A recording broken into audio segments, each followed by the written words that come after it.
Karibu wajasiriamali. Leo tutazungumzia jinsi ya kutafuta soko kwa biashara ndogo yako.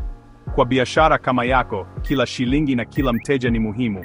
Basi tuanze kwa kuelewa mambo muhimu. Biashara ndogo inafanikiwa pale inapojua mahali pa kupata wateja. Wateja wako ni nani? Mama niliye na mtoto? Vijana wenye simu za mkononi? Wanapatikana wapi? Mitandaoni, sokoni, kwenye vikundi vya WhatsApp? Wanahitaji nini hasa? Bei nafuu, urahisi wa upatikanaji. Mfano, ukiuza vitenge, wateja wako wanaweza kuwa mama wa harusi au wasichana wenye mitindo. Usianze kwa bidhaa ngumu. MVP, Minimum Viable Product, bidhaa rahisi ya kwanza. Mfano, kama unauza samosa, anzisha kwa aina 2 hadi 3 tu, kama kuku na mboga, badala ya 10. Usisumbue wateja kwa mengi. Ongoza kwanza, halafu ongeza baadaye. Wateja wako ndio wanakuambia kama bidhaa yako inahitajika. Uliza maswali rahisi: unapendelea samosa ya kuku au mboga?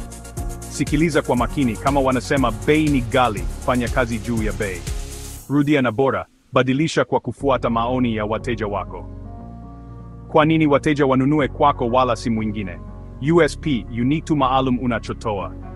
Mfano, mimi hupikia samosa kwa mafuta safi, au nina urahisi wa kupeleka kwa mlango yako. Tafuta nafasi ya kipekee kwenye soko. Biashara ndogo haihitaji pesa nyingi kufika kwa wateja.